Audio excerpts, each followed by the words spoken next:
ऐसे डाल दिया ना उल्टा तो वो चार्ज नहीं लेता। तो जब भी ऐसे बैठते हैं ना तो पैर लगता तो ये है। यहाँ लगता है हाँ। और वो चढ़चढ़ आवाज की ये बहुत ज्यादा हीट होता है ये पोजीशन। रीजन यही था कि आपने अपने जीएजी को दिलवाई थी, इसीलिए आपने यही लिया। 87.5 लीटर अभी तक मैं पेट्रोल में डलवाया है। महिंद्रा ज्यादातर ऐसा करता है, जो उसके बेस मॉडल होते हैं उनमें कुछ फॉल्ट्स छोड़ता है। थक गया हूँ तो मैं ऐसे करके भी लेट सकता हूँ। इसको एक्चुअली मैं यहाँ रहना चाहिए था। हाँ। अब इसके वजह से क्या होता है ना, अगर खराब रोड में चलो तो ऐसे मुझे नहीं लगता है कि महिंद्रा से अच्छा कोई परफॉर्मेंस देता है, भले एवरेज कम देता हूँ। ये क्या माइलेज दे रही है। Hello friends, welcome back to my channel. मेरा नाम है धीरेन्द्र रावत और आज हम एक और कार का ओनरशिप रिव्यू लेके आ गए हैं और गाड़ी रहने वाली है महिंद्रा की 3XO।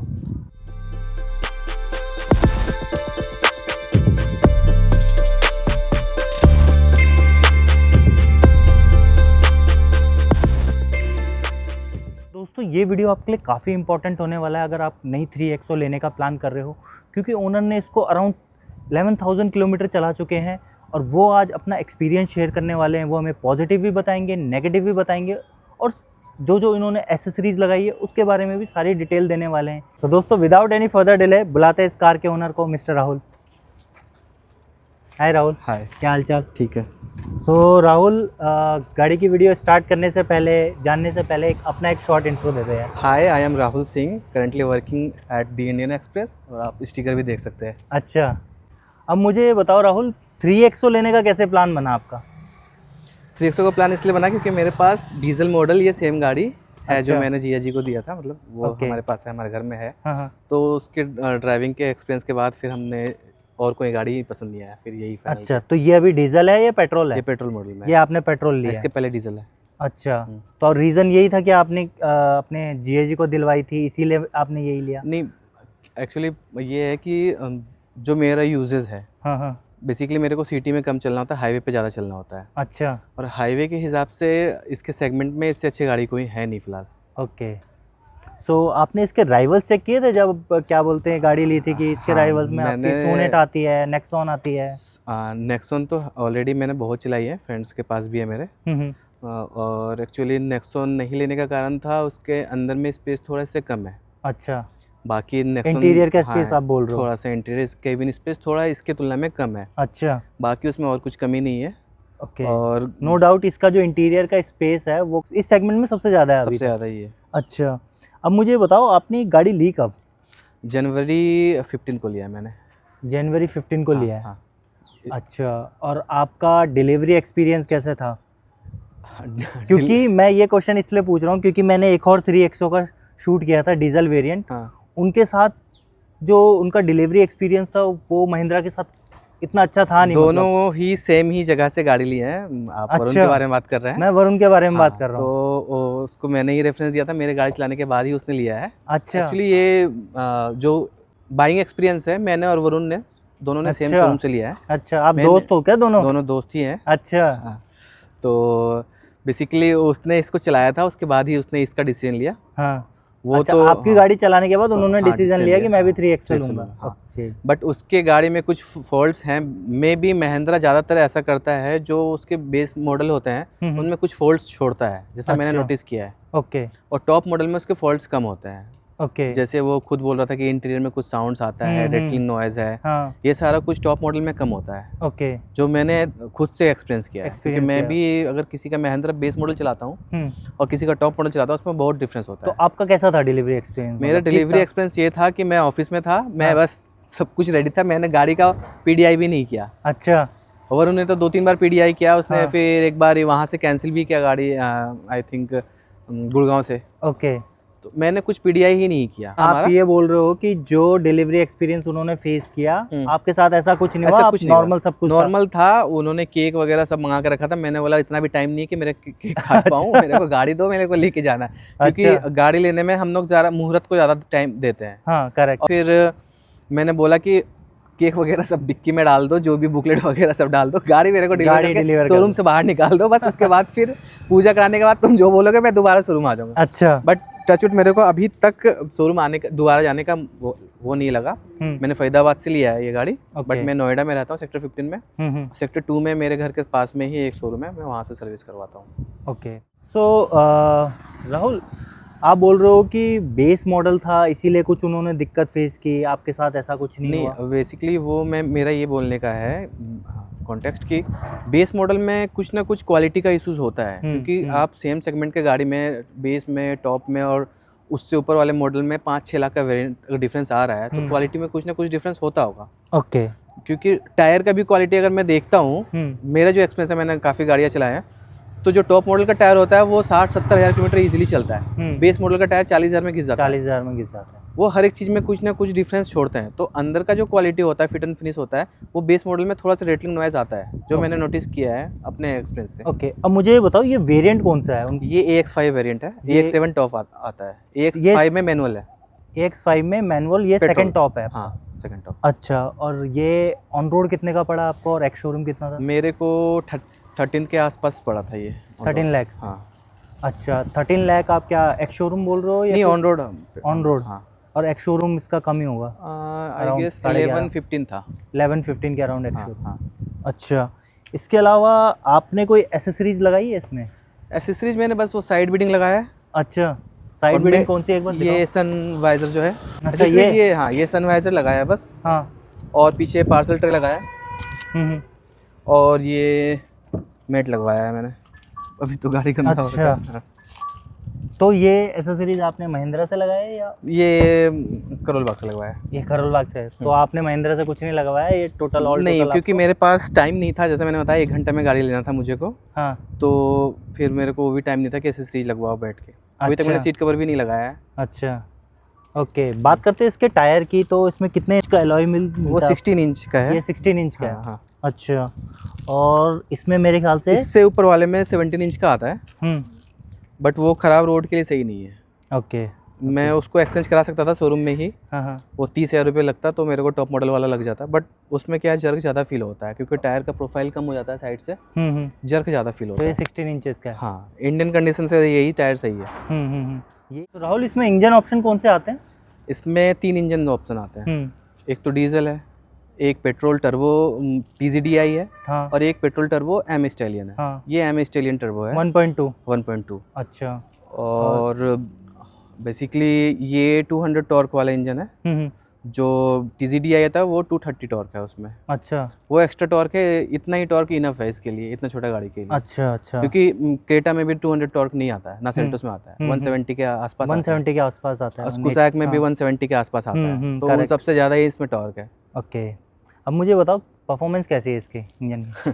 परफॉर्मेंस पेट्रोल में मुझे नहीं लगता है कि महिंद्रा से अच्छा कोई परफॉर्मेंस देता है, भले एवरेज कम देता हूँ। हाँ। अच्छा, मतलब 120-130 तक जो इंडियन रोड का हाई स्पीड होता है वहाँ तक। हाँ। अब अगर उससे ऊपर जाओ तो फिर तो स्कोडा या फॉक्सवैगन है। अच्छा, मगर उसके नीचे अगर मैं देखता हूँ जो क्रूजिंग स्पीड होता है 100-120 तक के लिए, उसके मामले में महिंद्रा का इंजन सबसे बेस्ट होता है। किसी भी गियर में आप चलाओ, कभी भी लैग फील नहीं होगा। ओके। तो राहुल, मुझे अब ये बताओ कि आप बोल रहे हैं इसकी परफॉर्मेंस टॉप नॉच है, आप इसको कहीं ले गए अभी लॉन्ग ड्राइव पे? मैं लेते ही इसको कुंभ लेके गया था। अच्छा। हाँ, मैंने सबसे पहला ट्रिप इससे कुंभ मारा। अच्छा। 700 किलोमीटर गया हूँ, 700 किलोमीटर आया हूँ, क्योंकि कुंभ के बाद फिर बनारस भी गया था। ओके। और फिर अयोध्या होते हुए आया हूँ। अच्छा, तो एक दिन मतलब 24 घंटा में आई गेस मैंने 2100 किलोमीटर कवर किया। 24 घंटे में 2100 किलोमीटर? क्योंकि वो 700 दूनी 1400 होता है, बट उसके अंदर भी बहुत सारा उस टाइम जो सिचुएशन था, रोड पे इतना जाम था कि मैंने बहुत सारा वो भी लॉन्ग डिस्टेंस भी कवर किया है। आपने अभी तक कितनी चला दी है? ये 11,000 चला है। ये 11,000 चला, जिसमें मैं इसको ऑफिस लेके कभी नहीं जाता हूँ, बाइक से ऑफिस जाता हूँ। अच्छा, ये सिर्फ ट्रिप का है। ये ट्रिप का 11,000 है। अच्छा, अब मुझे बताओ कि जो सबका कंसर्न रहता है एवरेज, क्या एवरेज दे रही है, क्या माइलेज दे रही है? एवरेज इसका जो है, एवरेज जो इसका मैंने नोटिस किया है, वो एवरेज 13 से ऊपर नहीं मिलता है। इसको अगर आप इसके स्टाइल में चलाओ, मतलब बेसिकली टर्बो इंजन लिया है तो वैसे ही चलाना चाहिए। अगर आप एवरेज बचाने के हिसाब से चलाओगे तो ये 15 दे सकता है। 15 तक देख, 15-16 तक भी जा सकते हैं। हाईवे की बात कर रहे हो या सिटी? हाईवे पे बता रहा हूँ, 16 तक जा सकता है। अच्छा, सिटीज के अंदर तो एवरेज कोई भी गाड़ी के सिंगल नंबर में भी आ जाता है। वो सारी गाड़ियों का है। मैं सेक्टर 15 से ऑफिस जाता हूँ, वहाँ पे रश ज़्यादा रहता है। हाँ। मगर फिर अगर आप एवरेज निकालने से चलाओगे तो फिर सिटी में भी 10-12 देगा। अच्छा, मैं एवरेज देख के नहीं चलाता हूँ बेसिकली, ये मैं बता दूँ। ओके, बट हाँ सिटी में तो सिंगल डिजिट में आ जाता है, बट आप बोल रहे हो कि हाईवे में मुझे वो जब भी मैं निकलता हूँ उसको ट्रिप पे ही निकलता हूँ, तो आप बोल रहे हो कि ये सिटी में तो कम ही देती है, बट हाईवे में भी इसकी मतलब 13 के अराउंड सारी गाड़ी इतने ही एवरेज देते हैं। नेक्सॉन भी आई गेस इतना ही देता होगा। हाँ, तो एवरेज का बेसिकली अगर एवरेज चाहिए तो फिर आपको उस स्टाइल में चलाना पड़ेगा, उस कंडीशन में देगा मेरे को। अभी तो 10,000 के बाद ही एवरेज खुलता है। अभी मेरे को लग रहा है कि थोड़ा सा एवरेज इसका 1 किलोमीटर के आसपास बढ़ा है पहले से। हाँ अच्छा, पहले जबकि ये 12-13 से ज़्यादा नहीं था, अब 14 प्लस भी दे रहा है हाईवे पे अगर स्मूथली चलाता हूँ तो। ओके। और मेरे साथ ऐसा कंडीशन हुआ है कि कभी मैंने इसको सिंगल नहीं चलाया। मे भी सिंगल लोडिंग पे चलाऊँ तो और एवरेज बढ़े। मैं जब भी चलाऊँ 4 या 5 ऐसे और लोग एसी हमेशा ऑन रहता होगा? फुल एसी पे रहता है, और क्योंकि 4 लोग रहेंगे और तो फिर एसी तेज करना भी पड़ता है। अकेले में तो 25 पे भी काफ़ी कूल कर देता है। ओके। सो दोस्तों इसमें अराउंड 364 लीटर का बूट स्पेस मिलता है, क्योंकि इसका स्पेस थोड़ा सा इम्प्रूव हुआ है। और क्योंकि इसका टायर प्रोफाइल जो है ना, पहले जो प्रोफाइल आता था वो सेम होता था। आप आके देख लो एक बार। अब जो इसने महिंद्रा ने क्या किया है, जैसे हाई एंड वाले गाड़ियों में होता है ऑडी BMW में टायर का प्रोफाइल बहुत ही पतला होता है। अच्छा। सेम इसमें महिंद्रा ने किया है ताकि ये डीप हो गया है और इसका बूट स्पेस थोड़ा सा इंक्रीज हो गया। तो आपको चैलेंज आया मेरे को जो यूजेस वाला है, आज तक मेरा सारा काम हो गया है। फैमिली के साथ गए मतलब इसमें आराम से एक बड़ा ट्रॉली आ जाता है। हाँ। और अगर आप ट्रिप में जा रहे हो तो ज्यादातर बैकपैक होता है जो 3-4 आराम से आ जाता है। मेरे को लगता है 2 ट्रॉली और बाकी बैकपैक्स इजीली आ जाता है आराम से। क्योंकि 5 लोगों को 5 बैग के अलावा एक ट्रॉली से ज्यादा कुछ चाहिए नहीं होता है। इनफैक्ट यहाँ पे भी आपके कुछ बैकपैक्स यहाँ पे आ सकते हैं। हाँ, क्योंकि अगर आप देखो तो जो बलिनो या इन सब रेंज का गाड़ी i20 इनसे तो ज्यादा ही स्पेस होगा। क्योंकि अगर इसको हटा दूं तो बहुत सारा, एक बार मेरे को बड़ा लगेज रखना पड़ा था तो मैं इसको हटा दिया था। अच्छा। तो लगेज यहाँ तक आ गया था और इसी से आराम से लग गया था। ओके। तो मतलब आपको ऐसा कोई चैलेंज नहीं आया? हाँ। एक डिसेंट साइज एक होता है ना माइंड की छोटा है डिक्की, छोटा है डिक्की। हाँ। तो वो कंपैरिजन अलग होता है, बट आपको जो यूज करना है उसके हिसाब से फुलफिल हो जाता है। तो मतलब डिसेंट साइज क्या है? मतलब आपको फैमिली के लिए छोटे सेगमेंट वाले लोग भी तो डिक्की उनका छोटा होता है, यूज कर रहे हैं ना, वो भी ट्रिप मार रहे हैं। हाँ करेक्ट। आप मतलब जब आप फैमिली को ले गए तो मतलब सामान से मेरे को ऐसा आज तक फील चैलेंज नहीं आया कि मेरे को अंदर में कोई बैग रखना है। अच्छा। बीच में बैग रखने का नौबत अभी तक आया नहीं। सो फ्रेंड्स अब चलते हैं इसके इंटीरियर में। इंटीरियर में चल के राहुल जी से और बातें करते हैं। सो दोस्तों अब हम इसके इंटीरियर में आ गए हैं। आप एक बार इंटीरियर चेकआउट करो। और लास्ट वीडियो जो मैंने बनाई थी वो बेस मॉडल था और ये है मैनुअल में सेकंड टॉप। तो सेकंड टॉप में क्या क्या फीचर्स आते हैं वो सारा हम राहुल से डिस्कस करने वाले हैं।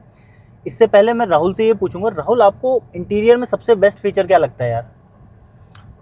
बेस्ट फीचर बोले तो मेरे को इसका एक वायरलेस चार्जिंग का जो पोजीशन है वो सही लगता है। अच्छा। वैसे सारे ही गाड़ी में होते हैं ये पोजीशन, बट इसमें कभी भी ऐसा है ना कि आप कितने भी जल्दी में हो फ़ोन डालो निकालो, ऐसा कभी वो नहीं होता है कि ना मेरे को सेट करके रखना है, ऐसे डाल दिया और ये चार्ज में सेट हो जाता है। देखो ओके हो गया चार्जिंग। जैसे मेरे दोस्त के पास कुसाक है स्कोडा का, उसमें क्या है कि वो फ़ोन ऐसे डलता है। अगर आपने उसमें फ़ोन ऐसे डाल दिया ना उल्टा तो वो चार्ज नहीं लेता। तो आप बोल रहे हो एक्सेसिबल, ये इजीली है, कैसे भी फेंक के डाल दो ट्रैफिक में ये चार्ज पकड़ लेता है। ओके देखो अभी आपने ऐसे रख दिया, जैसे भी रख दिया और कवर के साथ भी हो जाता है। कई गाड़ियों में मैंने देखा है कवर के साथ रखो तो चार्ज नहीं होता। ये चार्ज को ले लिया। अगर सेम टाइम पे कोई और गाड़ी पे मैं रखता हूँ, फीचर सब में होता है बट वो फीचर में आपको एक बार एडजस्ट करना होगा ऐसे वैसे। इसमें इतना स्पेस है ना, कहीं पे भी फेंक के डाल दो वो चार्ज ले लेता है। अच्छा, ये मेरे को इसका खासियत लगता है। ओके। दूसरा चीज़ ये है कि जो मेरे को पर्सनली पसंद नहीं है कोई भी किसी भी गाड़ी में, ये इंफोटेनमेंट सिस्टम ऊपर नहीं होना चाहिए। अच्छा।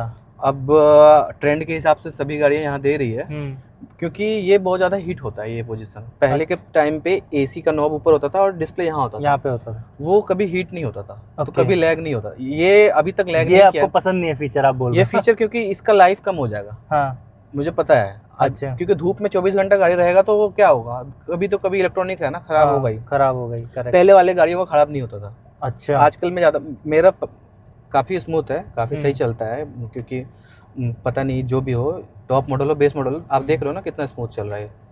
कोई भी लैग नहीं है अगर मैं इसमें कुछ भी यूज़ करता हूँ तो फटाफट चलता है। इसमें आपको एप्पल कारप्ले, एंड्रॉइड ऑटो और एप्पल कारप्ले सब कुछ मिल जाता है। इसके अलावा इसमें 360 डिग्री कैमरा मिलता है। 360 इसके ऊपर वाले में आता है, AX5L में आता है। अच्छा। लग्जरी वेरिएंट में। ओके। वो मैंने इसलिए नहीं लिया क्योंकि उसमें ADAS का फीचर था। हाँ।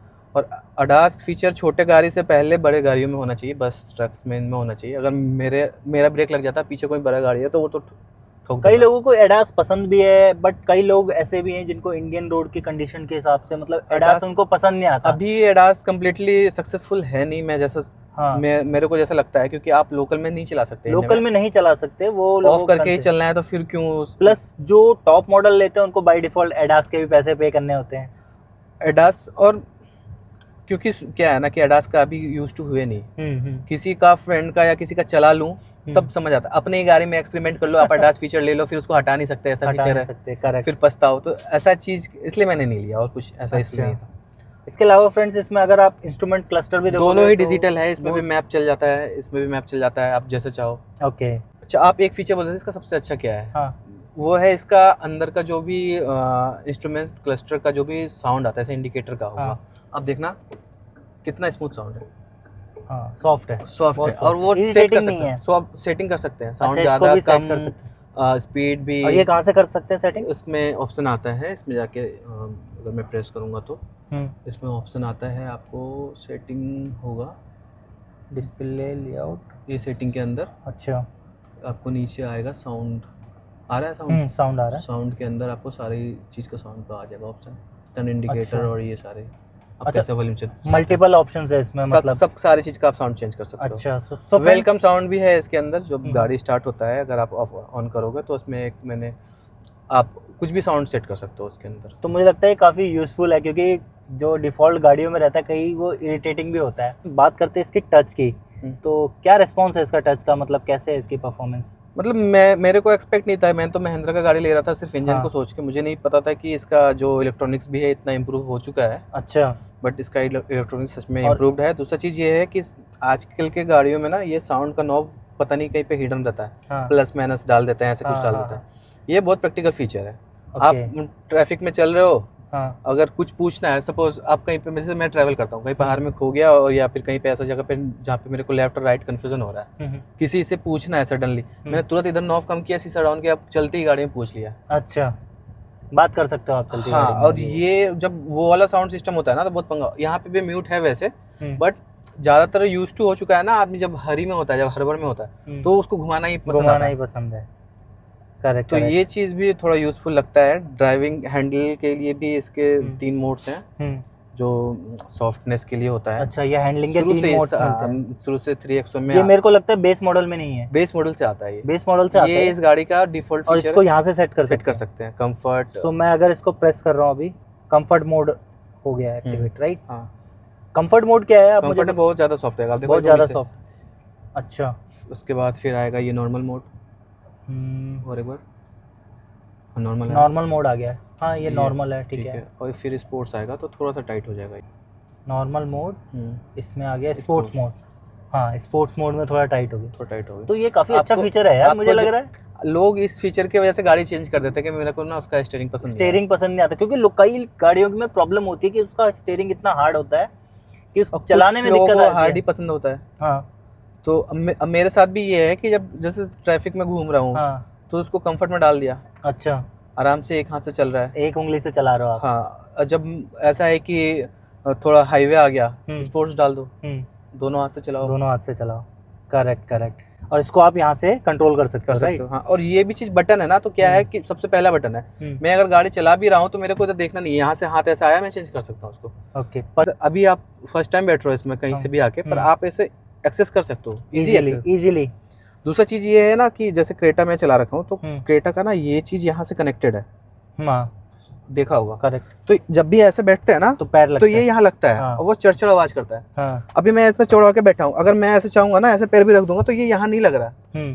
अगर हाईवे में थक गया कोई बंदा, तो ये चीज का खासियत है कि ना ये चीज नहीं अटकता, ये अटकता नहीं है। करेक्ट। और फोन भी इजीली निकल जाता है, डल जाता है। इसमें मैंने ये तार लगा रखा है डैश कैम का। अच्छा, आपने डैश कैम लगा खुलवाना नहीं था मेरे को, तो मैंने इधर ही तो वो अंदर ही अंदर से हो जाता है। हाँ, वो। अच्छा, ये डैश कैम का आपने यहीं से लगवाया? बस इसको खुद से ही लगाया। तो डैश कैम का पीछे कैमरा लगाया है या यही अपने से ही मंगवाया मैंने ऑनलाइन, और बस इधर चिपका दिया, क्योंकि अच्छा उस टाइम मेरे को कुंभ जाना था, मैंने बस रात में ऑर्डर किया, ब्लिंकिट से आया और तुरंत चिपका के सुबह निकल गया मैं। अच्छा, नहीं रहा। आप बोल रहे हो कि मतलब कंफर्ट वाइज इसमें कोई अब जैसे कि अब एसी भी आप डुअल चेंज कर सकते हो, जैसे मेरे को अभी चाहिए 18 ड्यूल जोन एसी इसमें मिलता है, मैंने 18 पे कर लिया, इधर से ज्यादा कूलिंग आने लगी, आपके पास उतना ही है। सो दोस्तों, ये छोटे छोटे फीचर्स होते हैं ना जो डिफरेंशिएट करते हैं कि बेस में नहीं होते और टॉप में होते हैं। इसमें और एक चीज है कि आपको जैसे एसी आप एक कंफर्ट फील करते हो, मेरे को 25 कंफर्टेबल होता है। आप यहाँ से ना मेमोरी सेट कर सकते हो, 25 का मेमोरी मेरा सेट है ऑलरेडी, मैंने सिर्फ प्रेस किया है 25 पे। मेमोरी फंक्शन मिलता है इसमें, मेमोरी फंक्शन एसी के लिए मिलता है। अब ऐसा है कि बार बार नॉब सेट भी नहीं करना है आपको, सिर्फ क्योंकि मेरा खुद का गाड़ी, मुझे पता है कहाँ बटन है। तो कितने लेवल पे आता है मेमोरी? एक ही है, एक लेवल एसी का तो एक ही होगा, मेरे ने और यूज़ नहीं किया। और ये मेमोरी ऑफ करने पे फिर शायद वापस से चले जाए। तो आप अगर ऐसे कहीं पे कंडीशन में हैं जहाँ पे आपको ऐसा है कि कोई गड़बड़ करके चले गया एसी, मेरे को फिर से वही चाहिए जो मेरे को कंफर्टेबल है, तो बस एक बटन प्रेस करो, फिर से वहीं पहुंचो, रीसेट हो जाता है। हाँ, काइंड ऑफ। अच्छा, अब मुझे ये बताओ इसमें स्पीकर कौन से मिलते हैं? स्पीकर का मेरे को ब्रांडिंग तो नहीं पता क्या है, बट इसका स्पीकर साउंड सिस्टम अच्छा है। अच्छा है, मतलब क्योंकि इसमें ट्विटर भी है। हाँ। और टाटा और महिंद्रा के गाड़ियों में स्पीड के साथ ही साउंड चेंज होता है, जितना स्पीड जाएगा वैसे बढ़ते जाता है साउंड। ओके। हाँ, तो एक लेवल 40 पे बढ़ता है, फिर 60 पे बढ़ता है, फिर 100 के बाद बढ़ता है। क्वालिटी तो 5 के 6 के वॉल्यूम पे लेवल पे इतना सफिशिएंट साउंड आता है, और इरिटेटिंग साउंड नहीं है इसका, अच्छा है। ओके, एंजॉय आप कर सकते हो। और इसके अलावा मुझे सिटिंग कंफर्ट के बारे में बताओ कि यार आपकी फैमिली जैसे बैठी हो तो उनका क्या रिएक्शन था? सीटिंग कंफर्ट इसका मतलब ऐसा है कि चौड़ा सीट है, स्पेसियस है काफ़ी, मगर फैमिली का कुछ आया कि फीडबैक कि यार मुझे थकान लग रही है? अभी तक मेरे को ऐसा किसी ने नोटिस नहीं किया। एक चीज़ का सभी ने मेरे को किया है, ये पता नहीं मेरे गाड़ी में फॉल्ट है, वो आइसोफिक्स का जो है ना, ये पता नहीं इस पे लोगों को लगता है, आप सीट कवर लगाने पे शायद वो भी वो हो जाए, सही हो जाए। ये में क्या इशू है, मतलब ये लगता है या मतलब वो मेरे ख्याल से गलत प्लेसमेंट है, थोड़ा अंदर होना चाहिए था, बाहर को निकला हुआ है। तो लोग जब बैठते हैं ना उसमें लॉन्ग टाइम, मतलब थोड़ा देर में तो नहीं पता चलता, 1-2 घंटे के जर्नी में, पर 5-10 घंटे के जर्नी में वो फील करते हैं लोग कि वहाँ पे मेरे को वो लग रहा है। इसके अलावा ना मुझे ना इसका हेडरूम भी काफी अच्छा खासा डिसेंट लग रहा है। हेडरूम डिसेंट है, प्लस एक चीज जो इसका आप खासियत देखो मैं बैठ रहा हूँ तो इसका सीट मेरा हाइट 5'9" है, मेरे से ऊपर है ना। आप नेक्स्ट में कभी बैठना, वो यहाँ तक आता है। अच्छा, तो वो मतलब 4-5 घंटे में वो चीज़ फील नहीं होगा, बट आप लॉन्ग जर्नी में जब जा रहे हो ना तो ये चीज़ फील होता है। अगर मेरे को ऐसे अगर थक गया हूँ तो मैं ऐसे करके भी लेट सकता हूँ। मतलब अगर कोई पैसेंजर चाहे तो ऐसे सीट को गिरा के इधर सीट रख सकता है, या इसको थोड़ा सा ऊपर करके यहाँ पे सीट, पर जब इसका हाइट कम हो तो फिर वो बहुत ज़्यादा इरिटेटिंग होता है लॉन्ग टर्म में। ओके, और इनफैक्ट अगर मैं लेग रूम की बात करूँ तो लेग रूम भी आप देखोगे मैंने काफ़ी सीट पीछे किया हुआ है वैसे। हाँ, पीछे वाले के लिए भी काफ़ी अच्छा खासा, मतलब डिसेंट नहीं, अच्छा खासा लेग रूम मिलता है। और मुझे लगता है कि कोई 5'11" या 6 फुट का बंदा भी है उसके लिए भी ईजी टू एक्सेस है, और कोई ऐसे चैलेंज नहीं आने वाला है। प्लस थाई सपोर्ट की बात करूँ तो थाई सपोर्ट भी इतना कुछ खास मुझे नहीं लग रहा, बट डिसेंट है। मतलब मेरे पास एक होंडा अमेज भी है। अच्छा। पर्सनली अगर मैं लॉन्ग जर्नी में चलता हूँ तो उसमें मेरे को थकान कम होता है इसके कंपैरिजन में, क्योंकि थोड़ा सा ये ऊंचा है, या फिर कहीं होंडा का वो कंफर्ट जोन होता हो, जो भी हो। आपके पास होंडा अमेज है, होंडा अमेज के इंजन में, होंडा के इंजन में और इसके इंजन में आपको कुछ डिफरेंस लगा? इंजन में डिफरेंस है, इंजन मोर पावरफुल होता है रेदर देन। नहीं, इंजन में डिफरेंस ये है क्योंकि उसका 4 सिलेंडर इंजन है तो वो स्मूथ है। हाँ, मगर ये टर्बो इंजन है तो ये पंची है। ये पंची है, इसके जब टर्बो खुलते होंगे बस 1700-1800 आरपीएम के बाद फिर ये डीजल गाड़ी से भी ज्यादा रॉकेट की तरह भागता है। अच्छा। हाँ। कितनी चला रखी है मैक्सिमम स्पीड? 180 तक टच किया है। अच्छा, 180 टच किया आपने इसमें? हाँ, पर कंटिन्यूअस ही इसको 140-150 चलाया है। मैं रिकमेंड नहीं करता कि आप इतनी स्पीड में चलाओ, इन्होंने बस टेस्ट किया है, राहुल ने भी। इसके अलावा ये भी नॉर्मल स्पीड में ही चलते हैं।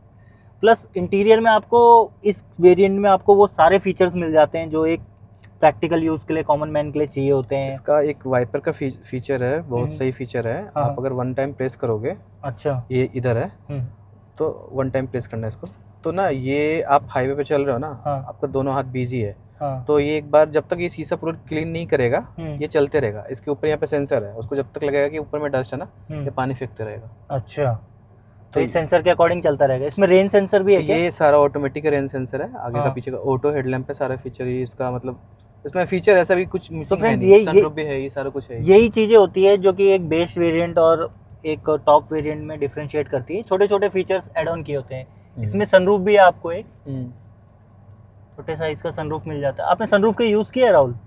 सनरूफ यूज के लिए नहीं है, बट गाड़ी में, क्योंकि आपको पता है कि एक मिडिल क्लास फैमिली में गाड़ी एक बार लेने का 10 साल चाहिए होता है। हाँ, करेक्ट। अगर मेरे को 2 साल के बाद अगर मेरे घर में कोई छोटा बच्चा हो, उसको चाहिए सनरूफ, तो फिर वो होना चाहिए, और कुछ नहीं है। मेरे को ऐसा जरूरी नहीं था कि होना ही होना है, बट मिल गया तो ठीक है। कभी पहाड़ों पे ले गए फिर उस टाइम पे आपने? नहीं, ऐसा मतलब ऐसा यूज मतलब है, अभी मेरे को इसका यूज नहीं है, मतलब ये है कि मिल गया तो ठीक है, नहीं भी मिलता तो भी ठीक था। ठीक है। इसके अलावा फ्रेंड्स यहाँ आप देख लो, यहाँ आपको सनरूफ लैंप मिल जाते हैं, सनग्लास होल्डर भी है। यहाँ सनरूफ ओपन के लिए मिल जाते हैं, यहाँ सनग्लास होल्डर मिल जाता है। काफ़ी प्रैक्टिकल गाड़ी है। अगर आप 3XO को देखो, इधर आप देखो तो इसको उठाते ही फिर लाइट ऑन हो जाता है। आपको यहाँ पे लैंप भी मिल रहा है और आपको यहाँ पे मिरर भी मिल रहा है। मिरर का क्वालिटी भी अच्छा है। इस साइड भी आता है क्या? नहीं, उधर नहीं। अच्छा, उसको पता है कहाँ देना है। उसको पता है कहाँ देना है, कहाँ आपकी वाइफ बैठेगी, कहाँ जरूरत है।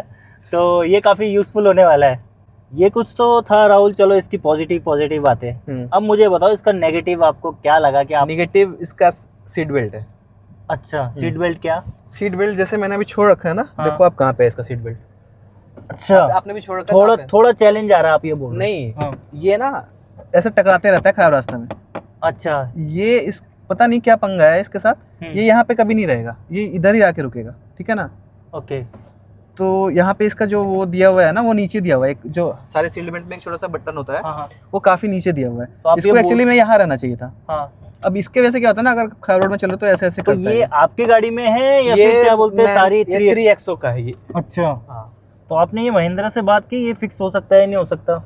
ये क्या फिक्स होगा? ऐसे ये कोई मेजर चीज नहीं है। हाँ। बट मेरे को गाड़ी के अंदर नॉइज नहीं चाहिए होता है। यही एक साउंड है जो बस इरिटेट करता है। अच्छा, बाकी इसका बिल्ड क्वालिटी इतना अच्छा है कि कोई भी नॉइज रेटलिंग साउंड है नहीं इसके अंदर। मैंने वरुण के साथ शूट किया था, जो 3XO वाला डीजल था। वो वरुण बोल रहे थे कि चलाते समय यहाँ डैशबोर्ड से साउंड आता है इरिटेटिंग बीच में भी उसके अंदर कुछ उसने रखा होगा डैशबोर्ड में। हाँ। इसमें कहीं भी ऐसा साउंड नहीं आता है। और इसका जैसे क्वालिटी आप देख सकते हो, वरुण का हैंड रेस्ट, क्योंकि वो उसका गाड़ी मैंने ही लेने गया था। करेक्ट। हाँ, तो जब उसका गाड़ी पे मैं बैठ रहा था तो मैंने बोला कि यार ये जो क्वालिटी है ना तेरा, बहुत हल्का यूज किया है मैंने। अच्छा, उसका बटन वगैरह शाइनी वाला जो ये वाला भी बटन जो उसके कार का है, वो बहुत हल्का यूज किया है महिंद्रा ने। अच्छा, तो मैं इसके लिए बोल सकता हूँ, क्योंकि उस प्राइस में उतना फीचर दे रहा है तो क्वालिटी तो कटिंग करेगा ही।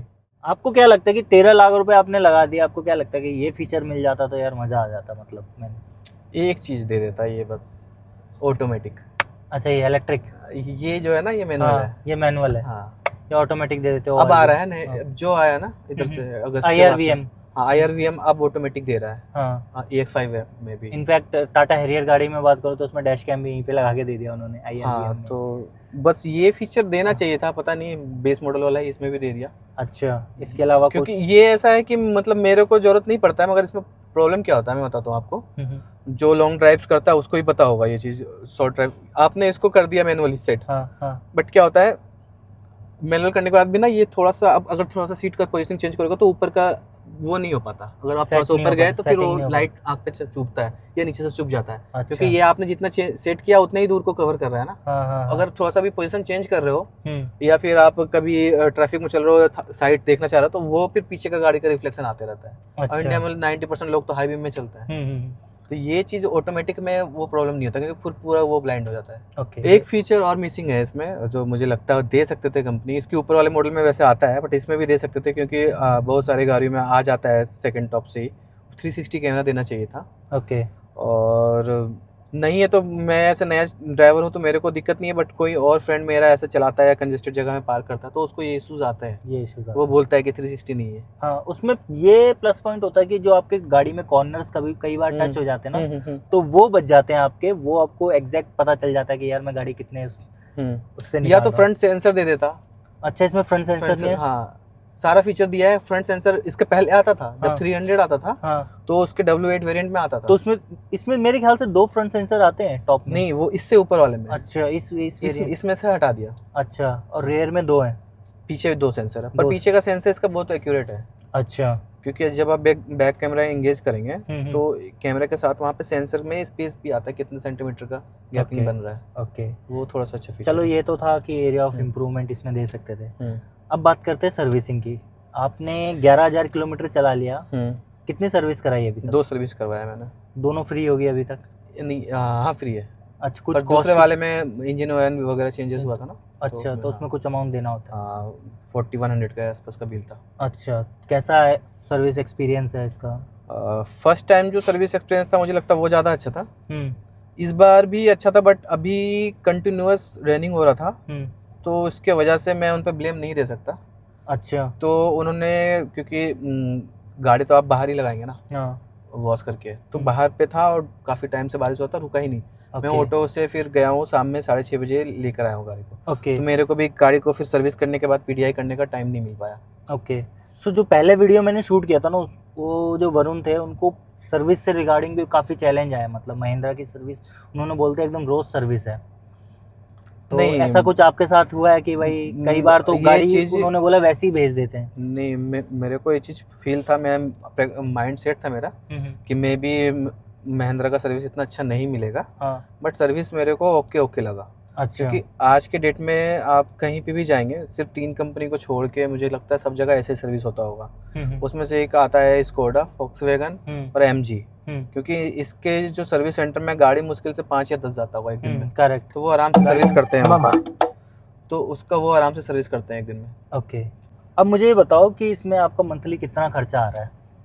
मंथली तो अगर मैं दिखाऊं एड्रीनॉक्स में आपने नोट कर रखा है क्या? नहीं, एड्रीनॉक्स ऐप में क्या होता है ना कि आपके पेट्रोल क्या है वो सारा कुछ, क्योंकि आपने बोला मुझे 13 की एवरेज दे रही है। हाँ।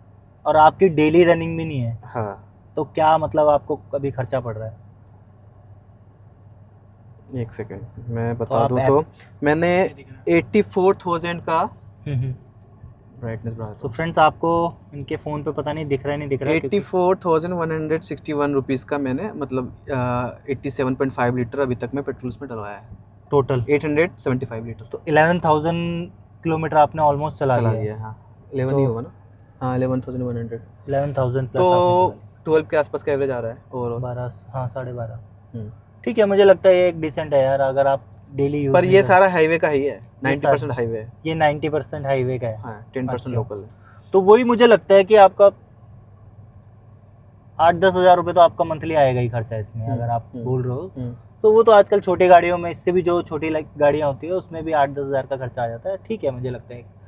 अब एक चीज़ जो मुझे लगता है कि जो जिस हिसाब से इसका इंजन का परफॉर्मेंस है और सब कुछ हैंडलिंग वगैरह है, उसके हिसाब से ना गियर इतना ज़्यादा इसका वो नहीं है, क्लिकी नहीं है। अच्छा। अगर 1 से 2 में शिफ्ट कर रहा हूँ या 2 से 3, 4 में शिफ्ट कर रहा हूँ, थोड़ा हार्ड लगता है आपको? कुछ नहीं, हार्ड वुड सब है, पर इसका रेंज ट्रेवलिंग का बहुत ज़्यादा है। अच्छा। तो उसमें ना आप ये बोल रहे हो, अगर मैं इसको क्लच दबाओ, ये जैसे आपने एक नंबर, हाँ ये देखो आपने जैसे अगर 1 नंबर डाल दिया, ये 1 नंबर से फिर 2 नंबर में ना ट्रैवलिंग कितना ज़्यादा है इसका। अगर मेरा होंडा का होता ना तो बस इतना पे ही 1 लगता, फिर इतना पे 2 लगता, तो मैं ना ट्रैफिक में फटाफट चेंज करता। आपको शायद होंडा की आदत है इसीलिए।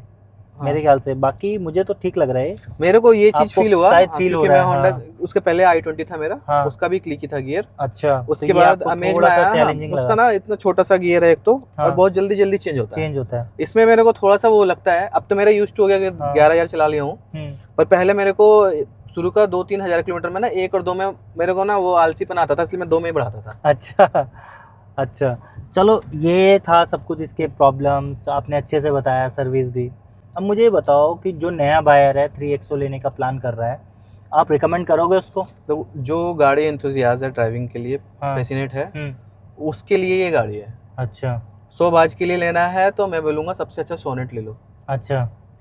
सोनेट में फीचर्स भी सारे आ रहे हैं, प्राइस भी इससे कम पड़ेगा, और मेरे हिसाब से किया का थोड़ा सा ज़्यादा ही ट्रस्ट फैक्टर होगा इससे ज़्यादा। इलेक्ट्रॉनिक्स उनका हुंडई और किया का मैं मानता हूँ इलेक्ट्रॉनिक्स ज़्यादा सक्सेसफुल है। ओके। मैं ये भी एक्सप्लेन करता हूँ क्यों ड्राइविंग के लिए बना है। इसमें ना टॉर्क ज़्यादा है, स्मूथनेस कम है, 200 Nm का टॉर्क। तो ना जो पीछे बैठता है ना वो आपको बोलेगा कि भाई झटका आ रहा है, चाहे वो कितना भी स्मूथली एक्सीलेटर ले, क्योंकि पंच हल्का सा भी एक्सीलेटर लेते हो ना तो वो तुरंत ही फिर वो लेता है। अच्छा। ये चीज इसी वजह से ये एवरेज कम देता है। अगर आपको एक्सीलेटर पे कमांड आ गया तो फिर ये एवरेज अच्छा दे देगा। ओके। थोड़ा सा भी आप रेस देते हो तो ये तुरंत ही खींचता है फिर। ओके। तो वो लॉन्ग जर्नी में ना थकान आता है। ठीक है। और ब्रेकिंग भी इसका 4 डिस्क ब्रेक है, तो हल्का सा भी ब्रेक पे लात रखोगे तो फिर तुरंत ही ऐसे लगता है। अच्छा। तो वो ड्राइवर को तो मजा आ रहा है चलाने में। 4 व्हील डिस्क ब्रेक है। हाँ 4 डिस्क है, तो ड्राइवर को तो मजा आ रहा है, पैसेंजर तो वो इरिटेट हो रहा है ना यार, ऐसे लग रहा है, ऐसे झटका लग रहा है। करेक्ट। और गाड़ी भी चौड़ा है अपने सेगमेंट में, मतलब क्रेटा सेल्टोस से भी काफी चौड़ा है। हाँ ये 1824 mm का है इसका चौड़ाई। ओके। और बाकी इसके सेगमेंट में जो है वो इसके बाद नेक्सॉन आता है 1810 mm, बाकी सब 1790 के आसपास है। ओके। चौड़ाई की वजह से क्या है ना, आप इसको चलाते भी रफ हो, यू टर्न लेना है खींच के काट लिया, तो वो बैलेंस है ना इसमें, बैलेंस है। तो पैसेंजर जो बैठेगा वो इरिटेट ही होगा इसमें। अच्छा। जो बंदा चला रहा है वो हमेशा हैप्पी रहेगा। happy और एक रहेगा। चीज है, आप इसके ड्राइविंग स्ट्रिंग पे अगर बैठ गया हाँ, तो आप बोलोगे मेरे को 400 से कम में उतारना मत, चलाने ही दे, मन क्योंकि करता है इसको जितना चलाने चलाओ ना उतना मन करता है चलाते रहो। करेक्ट। कौन सा वेरिएंट कब लेना चाहिए आपको, क्या लगता है? मेरे हिसाब से महिंद्रा का कभी भी टॉप मॉडल नहीं लेना चाहिए, ना ही टाटा का। अच्छा। इतना ज्यादा ये फीचर्स दे देते हैं ना हाँ ऑडी BMW के लेवल का, हाँ तो वो क्योंकि इसमें डबल जोन एसी का जरूरत नहीं था, हाँ दे दिया कंपनी ने, तो मैं इसको निकालने नहीं बोल सकता। हाँ ये 20 लाख से नीचे वाले कोई गाड़ी में नहीं आता। हाँ। अब आ रहा है इसमें, अब आने लगे हैं दूसरी हाँ, गाड़ी में। क्या नाम है इनका, क्रेटा में आने लग गया, क्रेटा में आता है। हाँ अब आने लग गया। हाँ। पहले क्रेटा में नहीं आता था, किसी में नहीं आता था, जबकि हुंडई सबसे ज्यादा फीचर के लिए जाना जाता है। करेक्ट। तो फीचर्स इतना ज्यादा इनको नहीं देना चाहिए। दूसरा चीज ये है कि ना इसका स्टीयरिंग सिर्फ टिल्ट होता है, टेलीस्कोपिक नहीं है। अच्छा, सिर्फ टिल्ट वाला। हाँ, ये यहाँ से है, तो दोनों ही फीचर दे देता तो सही अच्छा, रहता है वैसे। हाँ, क्योंकि इसका जो स्पेस है ना काफी ब्रॉड है, सीट भी काफी ब्रॉड है। अगर कम हाइट का कोई बैठे तो उसको ऐसा उसको होगा थोड़ा कि- चैलेंज आएगा, क्योंकि ये टिल्ट वाला है सिर्फ, हाँ, टेलीस्कोपिक क्योंकि ये एसयूवी मॉडल है तो बोनट दिख जाता है, हाँ। तो इसलिए इतना किसी को पंगा नहीं है, बट फिर भी अगर दे देता तो वो सही रहता। तो दोस्तों ये था महिंद्रा 3XO का ओनरशिप रिव्यू, और राहुल ने काफ़ी अच्छे से पॉजिटिव भी बताया, नेगेटिव भी बताया, और क्या क्या एरिया ऑफ इम्प्रूवमेंट है वो भी उन्होंने अच्छे से बताया। So thank you so much Rahul, और आपने काफ़ी अच्छे से बताया। ये इन्फॉर्मेशन काफ़ी यूज़फुल है हमारे यूज़र्स के लिए। Thanks for your time. दोस्तों ये था महिंद्रा 3XO का ओनरशिप रिव्यू। आई होप आपको ये वीडियो पसंद आई हो, आपके कुछ डाउट्स क्लियर हुए हों। फिर भी आपके कोई और डाउट्स हैं या आपको कुछ और चीज़ जाननी हो तो आप कमेंट्स में मुझे बता सकते हो। और जब आप ये गाड़ी लेने का प्लान कर रहे हो या आप लेने जा रहे हो, आई होप आपको इस वीडियो से हेल्प मिलने वाली है। और अगर आपको इस वीडियो से कुछ भी हेल्प मिले या आपको हमारा कंटेंट अच्छा लगता है तो आप लाइक कर सकते हो, शेयर कर सकते हो, सब्सक्राइब भी कर सकते हो। तब तक के लिए thank you so much for watching this video. Bye bye, take care.